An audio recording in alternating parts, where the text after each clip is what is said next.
Hello everyone, welcome to round table study.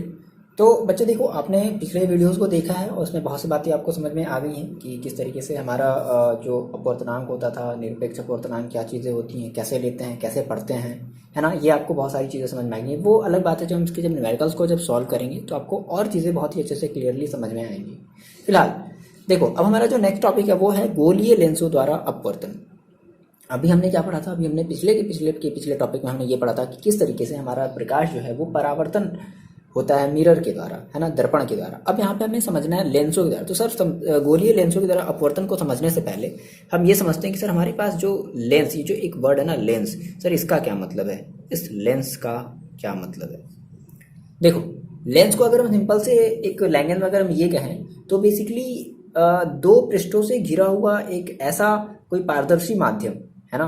मतलब दो पृष्ठों से घिरा हुआ कोई एक ऐसा पारदर्शी माध्यम जिसके एक या दोनों पृष्ठ गोलीय हो। मे बी एक पृष्ठ भी गोलीय हो सकता है या शायद दोनों पृष्ठ गोलीय हो सकता है। तो इसको हम कहते हैं लेंस। सिंपल से अगर हम लेंस की अगर परिभाषा लिखना चाहें, देखो बच्चे, सिंपल से अगर हम इसकी परिभाषा को समझे तो क्या कह सकते हैं कि लेंस क्या होता है? दो पृष्ठों से घिरा हुआ कोई पारदर्शी माध्यम जिसका एक या दोनों पृष्ठ गोलीय होता है, ठीक है ना। या तो एक पृष्ठ गोलीय होगा या दोनों पृष्ठ गोलीय होगा, उसको हम लेंस कहते हैं, ठीक है ना। ये बेसिकली दो प्रकार के होते हैं, उत्तल लेंस, या जिसको कभी कभी आपको ये द्विउत्तल लेंस के भी नाम से भी मिल जाएगा। द्विउत्तल लेंस का हो या उत्तल लेंस का हो, बात एक ही है। या जिसको हम अभिसारी लेंस, अभिसारी क्यों कहते हैं ये भी आपको बाद में पता चलेगा, ठीक है। फिलहाल के लिए भी याद रखो कि इसको अभिसारी, जैसे वहां पे आपने पढ़ा था ना दर्पण के केस में अभिसारी और अपसारी, सिमिलरली यहाँ पर भी अभिसारी। बहुत सी बेसिक सी डिफरेंसेस हैं, बताएंगे ना आपको, एकदम ये एग्जैक्टली एकदम क्लियर हो जाएगा।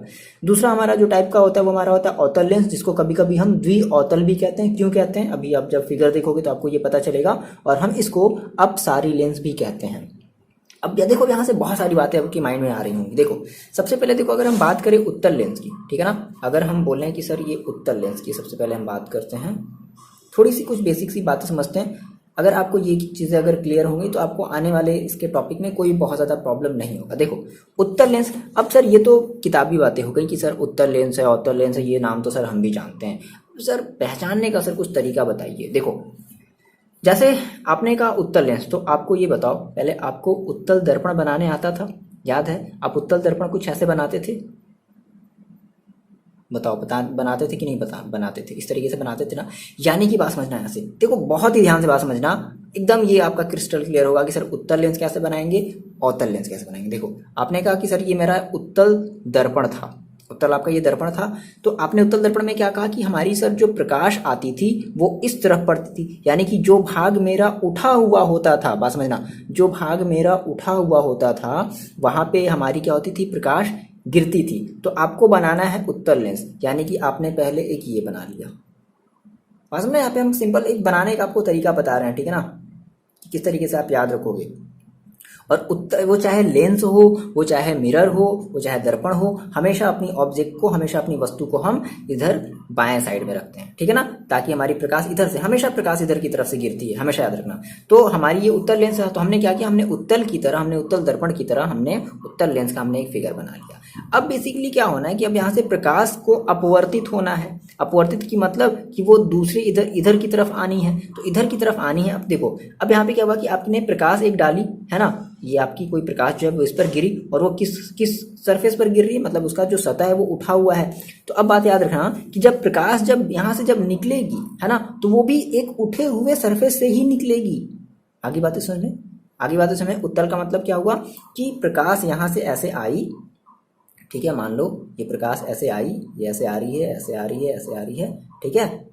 अब आप ये जानते हो कि इसका बेसिकली होना है अपवर्तन। तो अपवर्तन के पश्चात, जब अपवर्तन होता है तो क्या होता है, प्रकाश अपने रास्ते को चेंज कर देती है। अब वो जो उसका जो अभी जो ऐसे बेसिकली इसको जाना चाहिए था ऐसे, लेकिन ऐसे नहीं जाएगी। अब ये क्या होगा, थोड़ी सी ऐसे मुड़ जाएगी, तो यूं इस तरीके से ऐसे ये क्या हो गया, यूं इस तरीके से ऐसे ये मुड़ गई। अभी बात समझना, ठीक है ना। तो यानी कि देखो, सिंपल पहले ये फिगर को समझो कि सर उत्तल लेंस कैसे बना रहे हैं और अवतल लेंस कैसे बना रहे हैं। तो हमने कहा कि उत्तल लेंस के लिए आपको याद रखना उत्तल दर्पण। उत्तल दर्पण बेसिकली आपका कुछ इस तरीके से होता है, यानी कि आप जो प्रकाश गिराते हो वो उठे हुए तल पर गिराते हो, तो यहाँ पर भी जो प्रकाश गिर रहा है वो उठे हुए तल पर गिर रहा है, और जो प्रकाश बाहर निकल रहा है वो भी उठे हुए तल से ही बाहर निकल रहा है। तो इस प्रकार का हमारा जो लेंस होता है उसको हम कहते हैं उत्तल लेंस, ठीक है। फिलहाल अभी ये सब चीजें रे वे सब भूल जाओ, सिंपल अभी आप केवल इसको समझो। उत्तल लेंस समझ में आ गया। अब देखो इसके दो भाग उठे हुए हैं ना, दो भाग उठे हुए हैं, तो इसलिए हम इसको द्विउत्तल भी कहते हैं, है ना, द्वि मतलब दो, है ना। और इसको हम कभी कभी अभिसारी लेंस भी कहते हैं। क्यों अभिसारी? क्योंकि ये देख रहे हो कि जो भी प्रकाश की किरणें हैं वो एक अभिसरित हो गई। अभिसरित का मतलब क्या होगा? सिकुड़ गई, है ना, ऐसे फैली हुई थी और फैलने के बाद जब ये लेंस से जब ये गुजरी तो गुजरने के बाद ये क्या हो गई? सिकुड़ गई, है ना, अभिसरित हो गई, पिचक गई, ऐसे कह लो, जो भी कहना कह लो। फिलहाल ये सब बातें भी हम बाद में समझेंगे, ठीक है। तो ये आपको बातें समझ में आई। उत्तल लेंस का फिगर कुछ ये होगा, ये वाला फिगर होगा। अच्छा, अब हम बात करें सर अवतल लेंस की। अब देखो आपने कहा सर अवतल लेंस अब कैसे, तो आपको अवतल लेंस के लिए आपको अब अवतल दर्पण याद होना चाहिए। आप अवतल दर्पण मेरे को बताओ कैसे बनाते थे? आप अवतल दर्पण को यूं कुछ ऐसे बनाते थे, ऐसे बनाते थे, यानी कि अब यहाँ पे इधर की पीछे तरफ आप क्या करते थे? कलई करते थे। अब आप कहते थे कि सर मेरी जो रे है वहाँ पे ऐसे ऐसे गिरती थी, इस तरीके से इधर की तरफ गिरती थी। अब देखो बात समझो, यहाँ पे आपकी जो रे गिर रही है वो किधर की तरफ गिर रही है? मतलब वो दबे हुए भाग की तरफ गिर रही है। तो आप यहाँ पे एक ऐसा एक वो लेंस बनाओ जिसका भाग कैसा हो? दबा हुआ हो। तो ये भाग कैसा है? ये भाग दबा हुआ है। अब बेसिकली फिर से क्या होना है कि इधर की तरफ से फिर से इसको क्या करनी है? किरणों को फिर से बाहर निकलनी है। तो अब कोई एक और ऐसा सरफेस बनाओ कि जो हमारी किरणें होंगी वो फिर से दबे हुए भाग की तरफ से ही बाहर निकलेंगी। तो कुछ इस तरीके से हम बना लेंगे, है ना। आगे बातें समझ में। तो ये आपका हो गया अवतल दर्पण, या जिसको कभी कभी हम द्विअवतल भी कहते हैं। अब हम इसको अपसारी क्यों कहते हैं? तो ये देखा गया ऐसा, है ना, कि जब ये किरणें जब ऐसे इस पर गिरी, है ना, तो गिरने के बाद क्या हुआ? ये जो किरणें थी वैसी अपसारी हो गई, मतलब इधर की तरफ भाग गई, मतलब और फैल गई। अपसारी का मतलब क्या होता है? फैल जाना। तो जो किरणें हैं वो फैल गई, तो इस वजह से हम इसको अपसारी लेंस या अवतल लेंस या द्विअवतल लेंस भी कहते हैं। ठीक है बच्चे, इतनी बातें क्लियर हैं? अब अगर बात समझो, अब अगर आपको इतनी बातें अगर क्लियर हो गई कि सर हमें उत्तल लेंस और सर हमें अवतल लेंस जो है वो बनाना आ गया, तो अगर आ गया ना, तो अब इसकी जितने भी अब आपकी जो फिगर दिख रहे हैं ना आपके बुक में, वो सब सारे के सारे आप बना लोगे। देखो आप मुझे ये बताओ, चलो एक बेसिक सी बातें समझते हैं, बहुत ही बेसिक सी बात समझते हैं। देखो आपने कहा कि सर मेरे पास पहले था दर्पण, ठीक है, मेरे पास क्या था? दर्पण था। और दर्पण में सर हमने कहा कि मेरे पास दो तरीके के दर्पण थे। क्या थे? एक था मेरे पास अवतल, ठीक है, और एक मेरे पास क्या था? उत्तल था। ठीक, अवतल को सर हमने कहा, क्या कहा था? अवतल को हमने कहा था अवतल को हमने कहा था अपसारी। अवतल को हमने क्या कहा था? एक मिनट, उल्टा हो गया। देखो अवतल को हमने क्या कहा था? अवतल को सर हमने कहा था अभिसारी। ये तो कहा था, याद है? मतलब अवतल दर्पण में हमारी जो किरणें होती थी वो क्या होती थी? वो सिकुड़ जाती थी यहाँ करके, है ना। अच्छा, अवतल दर्पण को हमने कहा था अभिसारी, और उत्तल दर्पण को हमने कहा था अपसारी। उत्तल दर्पण को हमने क्या कहा था? अपसारी कहा था। अब बात समझना, ठीक, उत्तल को हमने क्या कहा था? अपसारी कहा था। लेकिन सर लेंसेज के केस में हम क्या कह रहे हैं? लेंस में हमारा जो उत्तल लेंस है, बात समझना, जो उत्तल लेंस है उसको हम अभिसारी कह रहे हैं। उत्तल लेंस को क्या कह रहे हैं? अभिसारी कह रहे हैं। और दर्पण में हम क्या कहते थे? दर्पण में हम अवतल दर्पण को अभिसारी कहते थे। अब बात समझना यहाँ से, यानी कि जो अवतल दर्पण की जितनी भी प्रॉपर्टी होगी, आपने अवतल दर्पण की कितनी प्रॉपर्टी पढ़ी थी? 6। आपने 6 गुण पढ़े थे कि किस तरीके से 6 हमारे प्रतिबिंब बनते थे। तो हमने अवतल दर्पण में, यानी कि हमने अभिसारी दर्पण की हमने 6 प्रतिबिंब बनने की हमने कंडीशंस पढ़ी थी ना। तो सिमिलरली अब कितनी बात अगर समझ में आ रही है, तो सिमिलरली इसी तरीके से हमारे जो उत्तल लेंस है, जिसको आप अभिसारी लेंस भी कह रहे हो, तो उत्तल लेंस में भी आपको 6 प्रतिबिंब पढ़ने को मिलेंगे। मतलब कि उत्तल लेंस की जो गुणधर्म होंगे, है ना, उत्तल लेंस के जो गुणधर्म, जो प्रतिबिंबों की जो गुणधर्म होगी, और जो अवतल दर्पण की जो गुणधर्म होगी, वो दोनों आपस में मिल जाएंगे। आगे बात हमने तो ऐसे समझ लो, उत्तल दर्पण और अवतल दर्पण और उत्तल लेंस ये दोनों आपस में भाई भाई हो गए, ठीक है। और सिमिलरली उत्तल जिसको आपने कहा अपसारी दर्पण, है ना, दर्पण, ठीक है, यानी कि आपने कहा सर उत्तल दर्पण और अवतल लेंस, है ना, इन दोनों की जो प्रतिबिंब बनेगी वो एक जैसी बनेगी। आगे बातें समझ में। तो अवतल दर्पण कह ले या उत्तल लेंस कह ले, इन दोनों की जो प्रतिबिंब होगी, प्रतिबिंब इन दोनों की क्या होगी? ये बातें आप अपनी कॉपी में फिलहाल के लिए नोट डाउन कर लो। प्रतिबिंब इनकी क्या होगी, सेम बनेगी, है ना, सेम होगी, ठीक है। और इस केस में इनकी जो प्रतिबिंब होगी वो इनकी भी प्रतिबिंब क्या होगी, इस केस में सेम होगी, ठीक है, प्रतिबिंब सेम सेम, यानी कि ये दोनों आपस में भाई भाई, ये दोनों आपस में भाई भाई। इतनी बातें क्लियर हुई सर। चलो अब हम कुछ बेसिक से टर्म समझते हैं। इतनी बातें समझ आई ना, आप ये कैसे बनाओगे, उत्तर लेंस कैसे बनाओगे, अवतल लेंस कैसे बनाओगे, इतनी चीजें अब आपको क्लियर है, मिटाया जाए। चलो सर, अब देखो बच्चे कुछ हम परिभाषाएं समझते हैं, लेंस से संबंधित कुछ परिभाषाएं। जैसे आपने दर्पण से संबंधित कुछ परिभाषाओं को समझा था, आपने कहा था वक्रता केंद्र है, और फिर फोकस दूरी होती थी, फोकस होता था, मुख्य फोकस होता था, है ना, ये सब सारी चीज़ें आपने पढ़ी थी। तो यहाँ पर भी हम कुछ कुछ मतलब उसी से संबंधित हम कुछ चीज़ों को जानने वाले हैं। परिभाषाएं कभी पूछी नहीं जाती, सिंपल बस आपको समझना है, क्यों, क्योंकि ये आपके न्यूमेरिकल में हेल्प करेंगी, है ना, सिंपल सी बात है। देखो, तो सबसे पहले जो परिभाषा आती है वो आपका एनसीईआरटी बताता है प्रकाशिक केंद्र। क्या बताता है, ओके, सबसे पहले ये बोलता है वक्रता केंद्र, ठीक है, पहले हम वक्रता केंद्र को समझते हैं, ठीक है, हम डायरेक्टली हम एनसीईआरटी की बुक से चल रहे हैं, ठीक है। देखो, तो सबसे पहले हम समझते हैं सर वक्रता केंद्र क्या है। वक्रता के जैसे आपने दर्पण के केस में देखा था, आपने कहा था यूं सर मेरा एक बात समझो, यूं मेरा एक दर्पण है, यूं कौन सा दर्पण है, ये अवतल दर्पण है। अब क्या होगी कि ये हमने कुछ इसको ऐसे कुछ काटा था, है ना, यूं कुछ ऐसे काटा था, ये ऐसे यहाँ से हटा दिया था, तो ये हमारी एक दर्पण बन गई थी। तो इसका बीच वाला जो यहाँ पे जो सेंटर का जो पार्ट होता था उसको हम वक्रता केंद्र कहते थे। तो सिमिलरली कंडीशन जो है वो यहाँ पर भी ऐसी होगी। अब बात समझो, यहाँ पर हमारी क्या होगी, यहाँ पे हमारी दो वक्रता केंद्र होगी।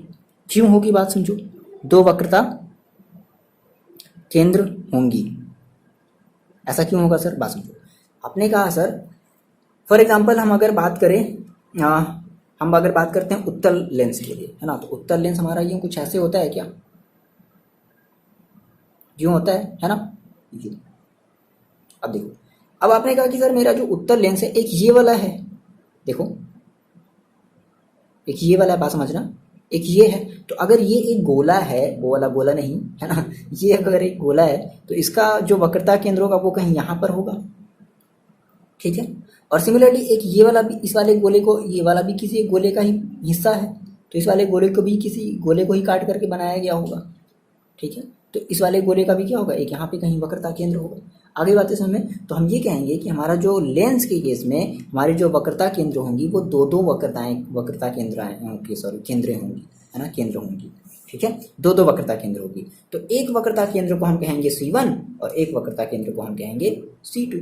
आरी बात में इसे हमने कह दिया C1 और इसे हमने कह दिया C2। सिंपल। लेफ्ट वाले को जो बाएं साइड है, कोई कंफ्यूजन नहीं रखना, आप किसी और दूसरे बुक की हेल्प मत लो, आप एनसीईआरटी इसके लिए सफिशिएंट है, ठीक है ना। तो इसने कहा भाई पहले वाले को मान लो C1 और दूसरे वाले को मान लो C2, कोई प्रॉब्लम नहीं है। तो हमें समझ में आ गया कि वक्रता केंद्र जो है वो बेसिकली क्या होगी, किसी भी लेंस के लिए वो हमारी क्या होगी, दो वक्रताएं केंद्र होंगी, वो चाहे इस केस की बात करें, वो चाहे, अब देखो एक ये अवतल वाला भी देख लो, आपने कहा सर अवतल वाला भी बता दो, ये देखो, ठीक है। तो ये आपकी हो गई यहाँ पर, ये आपका होगा कहीं C1 और यहाँ पर आपका होगा कहीं C2। ये पहली बात समझ में आई। अच्छा जी, अब दूसरी चीज समझते हैं। जो दूसरा हेडिंग एनसीईआरटी आपको बताता है वो ये बताता है कि वक्रता केंद्र के बाद आपको जो दूसरी चीज समझनी है वो समझनी है आपको मुख्य अक्ष। क्या समझनी है, मुख्य अक्ष। जैसा आपने मिरर के केस में, आपने दर्पण के केस में देखा था, मुख्य अक्ष क्या होती थी, ये एक ऐसी सीधी लंबी लाइन होती थी। तो सिमिलरली यहाँ पर भी वही चीज है ना। देखो क्या कहता है ये, किसी लेंस के दोनों वक्रता केंद्र से, देखो ये बेसिकली मुख्य अक्ष क्या बताता है, ये आपने कहा कि सर ये मेरे पास वक्रता केंद्र है, एक ये वक्रता केंद्र है, एक ये वक्रता केंद्र है। किसी लेंस के दोनों वक्रता केंद्र से गुजरने वाली एक काल्पनिक सीधी रेखा को लेंस की, वही जो हमारी जो सीधी रेखा है वही क्या कहलाएगी, लेंस की मुख्य अक्ष कहलाती है। आप इसको नोट डाउन कर लो, ठीक है ना। देखो फॉर एग्जाम्पल आपने कहा यूं, ये हमारी जो है दोनों वक्रता केंद्रों को हम क्या कर लें, मिला लें इस तरीके से। तो ये जो हमारी एक लाइन बनी इसी को हम कहेंगे मुख्य अक्ष, है ना। इस केस में देखो ये हमारी जो लाइन बनी इसी को हम कहेंगे मुख्य अक्ष। तो ये हमारी क्या है, ये हमारी है मुख्य अक्ष। इसको लिख लिया जाए, लिख लिया जाए भाई, मुख्य अक्ष। ओके, ये आपने लिख लिया, ठीक है। इतनी बातें समझ में आ गई।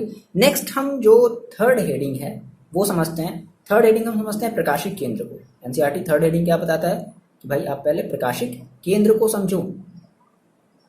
देखो अब ये प्रकाशिक केंद्र क्या है सर? देखो प्रकाशिक केंद्र बेसिकली क्या बोलता है कि लेंस का जो भी केंद्र बिंदु होगा, केंद्र का मतलब क्या, मध्य बिंदु। जैसे आपने कहा सर मेरी इतनी बड़ी ये लेंस है ना, इतनी बड़ी ये लेंस है, तो इस लेंस का मध्य बिंदु कहाँ होगा? कहीं यहाँ पर होगा, ये पोर्शन। तो ये जो पोर्शन हो गया, ये जो भाग हो गया, इसी को हम कहते हैं प्रकाशिक केंद्र। क्या कहेंगे? प्रकाशिक केंद्र, ठीक है ना। सिमिलरली इस वाले केस में ये वाला जो भाग हो गया, ये हमारा जो पॉइंट हो गया, इसको हम कहते हैं प्रकाशिक केंद्र। आगे बात समझे। और इसको हम बेसिकली डिनोट करते हैं ओ से, ठीक है। कभी कभी कोई जो बुक है वो बेसिकली इसको सी से भी डिनोट करता है, तो फिलहाल आप इसको ओ से डिनोट करोगे। आगे बात समझे। तो प्रकाशिक केंद्र आप लिख लोगे क्या कि लेंस का केंद्र बिंदु, क्या कह दोगे कि लेंस का, बात समझ लो, लेंस का, ये सब हेडिंग थोड़ा सा लिख लो ताकि याद रहे आपको, है ना। नोट्स आप बनाओ, है ना। लेंस का केंद्र बिंदु, जब तक आप नोट्स नहीं बनाओगे तब तक देखो प्रॉब्लम होगी, फिर आप फिर कहोगे अरे सर अब रिवीजन करना, अब रिवीजन कैसे करें। तो नोट्स बनाओ खुद के, ये सबसे बेस्ट होता है हमेशा हमेशा, ठीक ना। तो लेंस का जो केंद्र बिंदु, लेंस का केंद्र बिंदु क्या कहलाता है? लेंस का केंद्र बिंदु इसका, या ऐसे कह लो, लेंस का केंद्र बिंदु प्रकाशिक केंद्र, प्रकाशिक केंद्र कहलाता है, ठीक है। प्रकाशिक केंद्र कहलाता है। ये आपकी हो गई डेफिनेशन किसकी? प्रकाशिक केंद्र की, ठीक है। अब बात समझो। अब यहाँ पे एक बात आपको और समझनी है कि अगर कोई प्रकाश किरण अगर इस प्रकाशिक केंद्र से अगर होकर के जा रही है तो वो बिना विचलित हुए दूसरे माध्यम में जाएगी। मतलब आपने कहा कि सर मेरे पास कोई एक प्रकाश किरण ऐसे आई,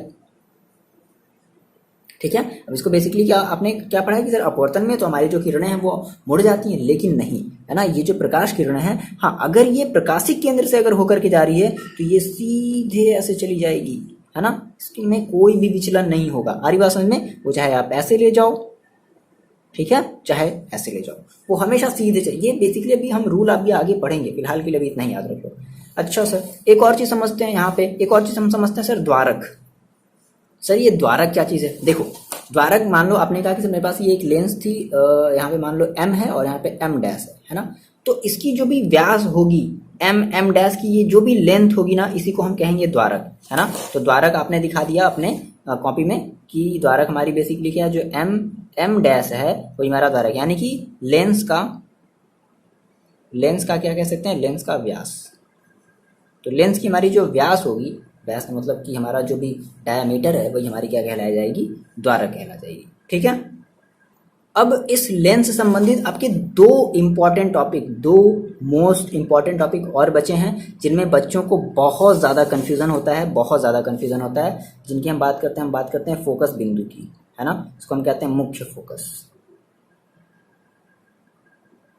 ठीक है, मुख्य फोकस। तो फिलहाल इस वीडियो में हम मुख्य फोकस के बारे में बात नहीं करेंगे, हम बात करेंगे अगले वाले वीडियो में, बहुत ही अच्छे से इसको बहुत ही आसानी से समझेंगे, है ना। कई बच्चों को कंफ्यूजन आता है सर मुख्य फोकस इधर उधर कैसे ले ले सर, क्या ले लें, इधर से लें उधर से लें, किसकी मुख्य फोकस कब क्या लें। तो जितनी भी आपकी कन्फ्यूजन है ना, वो आपको इस मुख्य फोकस वाले, मतलब जो भी इसका नेक्स्ट वीडियो आपको इसमें ये चीज़ क्लियर हो जाएगा। फिलहाल के लिए आप इतनी बातें नोट डाउन कर लो, है ना, और आप अपने नोट्स बनाते चलो और कमेंट भी आप करते चलो कि हाँ सर मज़ा आ गया पढ़ने में, या फिर मज़ा नहीं आया सर पढ़ने में, आप अच्छा नहीं पढ़ा रहे हो, जैसा भी है आप बताते चलो। ओके, थोड़ा सा मज़ा आता है, मेरे को भी अच्छा लगता है कि हाँ बच्चों को मतलब थोड़ा सा ना आपकी ये मतलब एक माइंड चेकिंग हो जाती है कि मतलब किस तरीके से और अच्छे से पढ़ाया जाए ताकि आपको और अच्छे से समझ में आए। मतलब एक कहते हैं ना एक फीडबैक दो, तो आपको वही करना है, आपको अपना फीडबैक जरूर से ज़रूर देना है। चलो फिलहाल मिलते हैं नेक्स्ट वीडियो में, और तब तक के लिए आप अपना ख्याल रखो, और हाँ पढ़ाई ज़रूर करते रहो, ठीक है ना। पढ़ाई इंपॉर्टेंट है, क्योंकि जिस दिन स्कूल खुला, स्कूल वाले ये नहीं देखेंगे कि आपने क्या इतने दिन पढ़ाया है नहीं पढ़ाया, बस उनको मतलब होगा आप ही समझ ही रहे हो क्या मतलब होगा। चलो भाई फिलहाल के लिए इतना ही रखते हैं।